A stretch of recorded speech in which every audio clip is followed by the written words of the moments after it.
బీజీటీలో team India ఆట తీరుపై head coach Gautam Gambhir తీవ్ర అసంతృప్తి వ్యక్తం చేస్తున్నట్లు వార్తలైతే గట్టిగానే వినిపిస్తున్నాయి.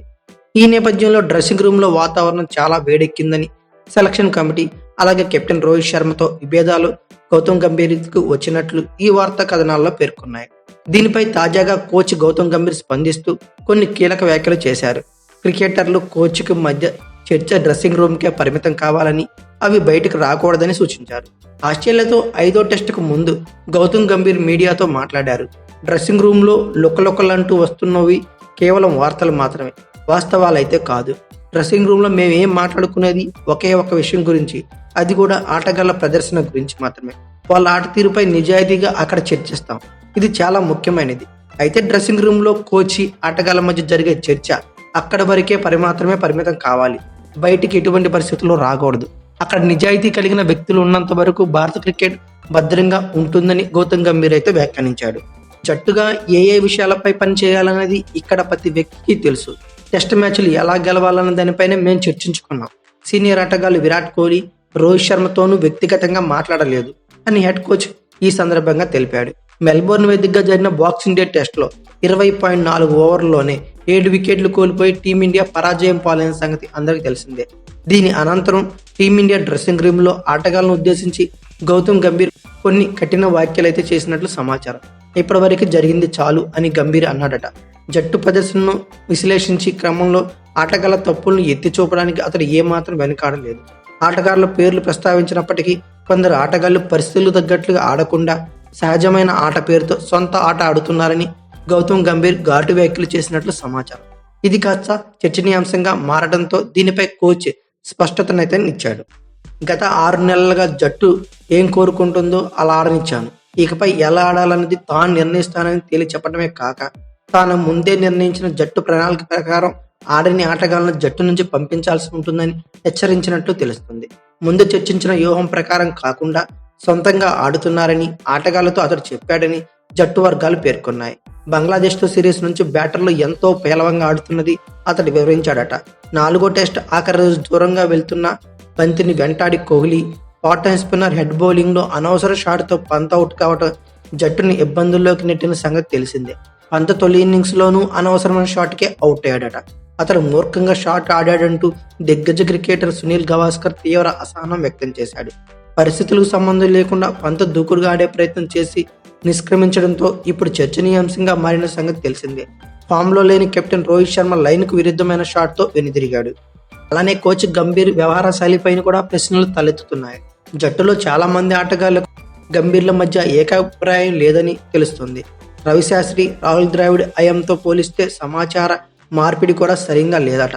సెలక్షన్కు సంబంధించి ఆటగాళ్లలో వ్యక్తిగతంగా మాట్లాడేవాడనని కెప్టెన్ రోహిత్ చెప్పేవాడు. కానీ కోచ్గా గంభీర్ బాధ్యతలు తీసుకున్నాక పరిస్థితి అంతా మారిపోయింది. జట్టు నుంచి తప్పించడంపై జూనియర్ ఆటగాళ్లకు రోహిత్ శర్మ ఎలాంటి వివరణ కూడా ఇవ్వటం లేదంట. ఎందుకంటే రోహిత్ శర్మ పేలవ ఫామ్ కంటిన్యూ అవుతుంది కాబట్టి ఇది ఒక కారణంగా మాట్లాడుకోవచ్చు. మరోవైపు గంభీర్ కొందరు ఆటగాళ్లు విశ్వాసాన్ని పొందలేకపోయాడని విశ్వసనీయ వర్గాలు సమాచారం. ఆ ఆటగాళ్లు విరాట్ కోహ్లీ, రోహిత్ శర్మ పెద్ద వయస్కులు కాదని, హర్షిత్ రాణా, నితీష్ రాణా రెడ్డి వంటి కొత్త ఆటగాళ్లు కాదని తెలుస్తుంది. ఈ నేపథ్యంలో గంభీర్ భవిష్యత్తు కూడా మీద ప్రశ్నలు రేకెత్తుతున్నాయి. అయితే టీమిండియా ఇంకొక టెస్ట్ మ్యాచ్ ఆడాలి. ఛాంపియన్స్ ట్రోఫీ కూడా ఉంది. జట్టు ప్రదర్శన మెరుగు కాకపోతే గంభీర్ పదవి కూడా సురక్షితం కాదు అని బీసీఓ సీనియర్ అధికారి చెప్పుకొచ్చాడు. అయితే ఛాంపియన్స్ ట్రోఫీలో జట్టు రాణించకపోతే గంభీర్ అధికారాలకు కత్తెరపడటం ఖాయమని తెలిపాడు. మరోవైపు గౌతమ్ గంభీర్ తుది జట్టు విషయంలో ప్రయోగాలు చేస్తుండటంతో కొందరు ఆటగాళ్లు అభద్రత భావానికి గురవుతున్నట్టు తెలుస్తుంది. ప్రస్తుతం బీజీటీలో నితీష్ కుమార్ రెడ్డిని ప్రోత్సహించడం మంచి ఫలితాలు ఇచ్చింది. కానీ గిల్లీ విషయంలో వ్యవహరించిన తీరు మాత్రం చర్చనీయాంశంగా మారింది. తొలి టెస్టులో హర్షిత్ రాణా, వాషింగ్టన్ సుందర్లను ఆడించాలన్న గంభీర్ నిర్ణయంపై ఏకాభిప్రాయం లేదని తెలుస్తుంది. టీమిండియా పేలవ ప్రదర్శన నేపథ్యంలో గంభీర్ ఏరుకోరి పెట్టుకున్న సహాయ సిబ్బంది పైన ప్రశ్నలు తలెత్తుతున్నాయి. మోర్నీ మోర్కెల్, అభిషేక్ నయ్యర్ 10 డస్కౌట్లో ఎవరేం చేస్తున్నారు, తమ బాధ్యతలను ఎంత మేర నిర్వహిస్తున్నారని చర్చ జరుగుతుంది. బ్యాటింగ్కు సంబంధించి అభిషేక్ నయ్యర్ పాత్ర ఏంటి? అతడు బ్యాటింగ్ కోచా లేక సహాయక కోచా? గంభీర్ ఆటగాడిగా చాలా పరుగులు చేశాడు. అతడే బ్యాటింగ్పై ఆటగాళ్లకు సలహాలు ఇవ్వచ్చు, ఎలా ఆడాలో చెప్పచ్చు. అలా చేస్తే జట్టు ఇంకా బాగా ఆడుతుందేమో అని గవాస్కర్ అయితే వివరించాడు. మరోవైపు సహాయ సిబ్బందిలో కీలకమైన ఒకరు అన్ని వేదికలకు తన వ్యక్తిగత సహాయకుడితో వస్తుండటంపై బీసీసీఐ దృష్టి సారించింది. ఆస్ట్రేలియాలో బీసీసీఐ సభ్యులకు మాత్రమే ఉద్దేశించిన బాక్సులో కూడా అతడు ఉండటంపై వ్యతిరేకత కూడా వ్యక్తమవుతుంది. అయితే సిడ్నీ వేదికగా జరిగే 5వ టెస్టుకు గాను 10వ స్థానంలో జురెల్ను ఆడిస్తారా? రిషబ్ పంత్ ఎన్నో అంచనాలతో ఆస్ట్రేలియాతో అడుగుపెట్టాడు. గత పర్యటనలో అతడు అదిరే ప్రదర్శన కూడా చేశాడు. దానికి ఇదే కారణంగా చెప్పుకోవచ్చు. ఈసారి కూడా చెలరేగుతాడని ఆశించారంతా. కానీ పేలవ ప్రదర్శనతో నిరాశపరిచాడు. 7 ఇన్నింగ్స్ల్లో కేవలం 22 సగటుతో కేవలం 154 పరుగులు మాత్రమే చేయగలిగాడు. అత్యధిక స్కోరు కూడా కేవలం 37 పరుగులు మాత్రమే. ఈ నేపథ్యంలో చివరి టెస్టుపై పంత్పై వేటు పడనున్నట్లు సమాచారం కూడా తెలుస్తుంది. అతడి స్థానంలో మరో వికెట్ కీపర్ అయిన ధ్రువ్ జురెల్ని ఆడించబోతున్నట్లు వార్తలు వస్తున్నాయి. జురెల్ గత ఏడాదిలో ఇంగ్లాండ్తో సిరీస్లో అరంగేట్రం చేసి ఒక మోస్తారు ప్రదర్శన అయితే చేశాడు. ప్రస్తుత సిరీస్లో పంత్ వైఫల్యం కన్నా అతడి పేలవ షాట్ సెలక్షన్ చర్చనీయాంశంగా మారింది. అతడు మ్యాచ్ పరిస్థితిని అర్థం చేసుకోకుండా అనవసర షాట్లతో అతను నిష్క్రమించి జట్టును చేటు చేశాడంటూ చెప్పుకొస్తున్నారు. గవాస్కర్ వంటి దిగ్గజాలు అతడి ఆట తీరును తప్పు పట్టారు. ముఖ్యంగా 4వ టెస్ట్ 2వ ఇన్నింగ్స్లో అతడు అనవసర షాట్తో అవుట్ కావడం డ్రా చేసే దిశగా సాగుతున్న టీమిండియా మ్యాచ్ని ఓడిపోయేలా చేసింది.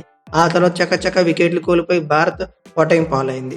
కోచ్ గౌతమ్ గంభీర్, కెప్టెన్ రోహిత్ శర్మ కూడా పంత్ షాట్ సెలక్షన్పై ఆ ఎంపికపై అసంతృప్తితో ఉన్నారట. అలాగే టీమిండియా డ్రెస్సింగ్ రూమ్లో పరిస్థితి ఏమీ బాగాలేదని, తొలి టెస్టుకు ముందు నుంచే ఒక రకమైన ఘర్షణాత్మకమైన వాతావరణం నెలకొందని విశ్వసనీయ వర్గాలైతే తెలిపాయి. ఆసీస్తో సిరీస్కు పుజారాను జట్టులోకి తీసుకోవాలన్న గంభీర్ విజ్ఞప్తిని సెలక్షన్ కమిటీ తిరస్కరించినట్లు తెలుస్తుంది. పెర్త్ టెస్ట్ తర్వాత కూడా గంభీర్ ఓ డిమాండ్ చేశాడట. జట్టు సంధికాలంలో ఉన్న ఈ దశలో కొందరు ఆటగాళ్లు ఆశల జట్టుకు ప్రతికూలంగా మారాయని తెలుస్తుంది. అయితే ఈ తొలి టెస్ట్ రోహిత్ అందుబాటులో లేని సంగతి తెలిసిందే. ఆ సమయంలో కెప్టెన్సీని ఆశిస్తున్న ఇద్దరు ఆటగాళ్లు ఆ పర్యటనలో భారత్కు మంచి ఫలితాలు రాబట్టడం తమ వల్లే సాధ్యమవుతుందని బహిరంగంగానే వ్యాఖ్యానించారట. విభేదాలు బయటికి కనిపించినప్పటికీ జట్టులో గందరగోళం నెలకొనడం మాత్రం వాస్తవమే అని తెలుస్తుంది.